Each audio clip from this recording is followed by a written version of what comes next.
Bismillahirrahmanirrahim. Assalamualaikum warahmatullahi wabarakatuh. Bapak-bapak, ibu-ibu, mas-mas, mbak-mbak, khususnya adik-adikku sekalian yang dirahmati Allah dimanapun Anda berada. Kembali di IIP Channel bersama saya, IIP Wijayanto. Kali ini kita akan membahas tema tanda mantan yang pasti kembali padamu. Ya, setia menunggumu kembali kepadanya atau tidak. Jadi segala sesuatunya sekarang kembali kepada kebijaksanaan Anda.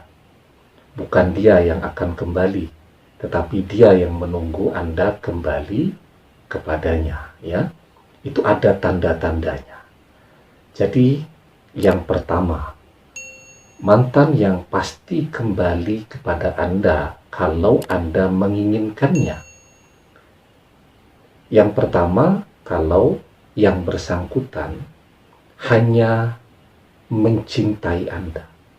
Anda satu-satunya orang yang ada di dalam hatinya. Ya, begitu.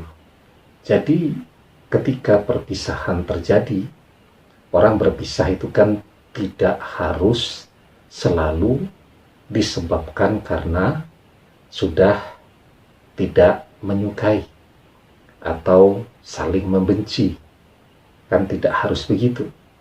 Karena memang justru mayoritas yang terjadi di dunia fana ini, perpisahan itu terjadi justru pada orang-orang yang masih saling mencintai. Ya, kita bisa baca banyak novel tuh. Kan novel itu banyak yang berangkat memang dari kisah-kisah atau peristiwa-peristiwa nyata yang terjadi di sekitar penulisnya. Jadi terpaksa berpisah karena apa? Karena misal si wanita dipaksa untuk menikah dengan laki-laki yang kaya raya karena orang tuanya punya hutang, ya. Jadi nikah paksa atau kawin paksa itu sesuatu yang sangat populer kan di zaman dulu, dan sekarang sudah tidak boleh terjadi lagi. Ya, orang hanya boleh menikah dengan orang yang dia cintai, bukan orang menikah karena faktor hutang budi, karena faktor belas kasih, karena faktor rasa kasihan dan seterusnya. Ya, jadi orang menikahlah dengan orang yang Anda cintai dan sayangi. Nah, terjadi perpisahan kan, maka Anda satu-satunya orang yang tetap dia cintai. Jadi misal orang tuanya menawarkan laki-laki yang lain, dia tidak mau. Dia tetap konsisten, berpegang teguh kepada prinsipnya. Dia akan menikah hanya dengan Anda. Nah, ini kalau dia punya tanda ini, maka dia pasti kembali kepada Anda. Sekarang bagaimana Anda menyikapi kesetiaan yang dia tunjukkan tadi? Tapi ya, kalau kemudian dia menerima apa yang ditawarkan oleh orang tuanya, biarpun ketika berpisah itu sampai tangis-tangisan begitu ya, dan mengatakan kalimat yang klise itu ya, ragaku itu akan menjadi miliknya, milik orang ketiga, sementara jiwaku akan selalu bersamamu. Itu adalah kalimat yang klise, ya. Jadi kalau memang cinta ya tidak cuma jiwanya saja, raganya juga harus bersama dengan orang yang dia cintai. Kalau kemudian raganya dia menikah dengan orang lain, kemudian hamil punya anak ya, sementara jiwanya bersama dengan Anda, tidak ada enaknya juga bersama dengan jiwanya saja kan. Jiwa itu tidak bisa kita sentuh ya, tidak bisa kita ajak ngobrol kan begitu. Yang bisa kita ajak ngobrol adalah jiwa yang ada di dalam raga orang yang kita cintai, ya, yang bisa kita sentuh, ajak makan bareng kan begitu, kemudian berkeluarga, punya anak-anak, bahagia, menua bersama, nah kan begitu. Jadi itu menurut saya kalimat klise. Kalau dia memang mencintai, dia tidak akan pernah membiarkan dirinya disentuh oleh orang lain, apalagi sampai punya anak dengan laki-laki lain. Kalau dia bisa punya anak dengan laki-laki lain, atau seorang laki-laki ya, bisa hadir hasratnya, dan kemudian dalam pernikahan itu istrinya hamil ya, walaupun dia bilang tidak mencintai ya, artinya dia sudah paling tidak mencintai Anda 100%. Dia bisa memiliki keinginan dan hasrat kepada orang lain.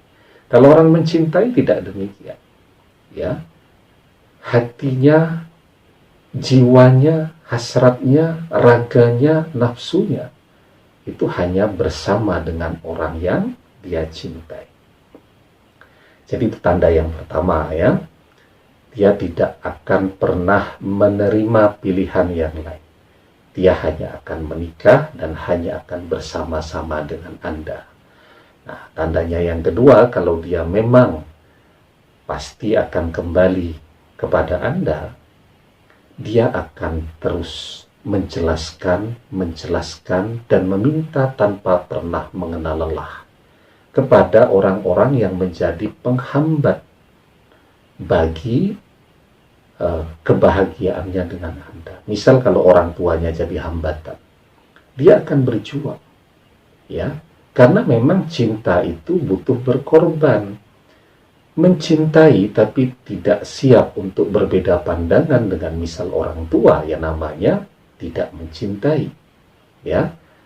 Walaupun memang ada etikanya ketika misal harus terlibat diskusi ya dengan orang tua ya, tidak dengan suara tinggi, tidak dengan marah-marah ya, tetapi dengan sabar, intens, menjelaskan terus kepada orang tuanya kenapa dia memilih Anda. Nah, itu namanya orang yang mencintai.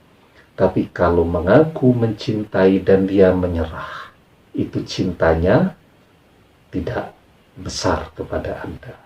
Ya, dia tidak siap bahwa dalam mencintai itu ada konsekuensi bahagia, tetapi juga dalam mencintai itu ada konsekuensi harus berbeda pandangan dengan orang-orang di sekitarnya, ya. Nah, jadi ya, sekarang apa yang harus Anda lakukan? Yang Anda lakukan adalah menjawab segala keraguan, segala pertanyaan tentang diri Anda, ya. Jadi kalau orang tuanya misal menolak Anda karena faktor Anda belum kaya, itu klasik juga tuh. Selalu muncul tuh di setiap zaman hal-hal yang begini, tapi ya mau bagaimana lagi ya.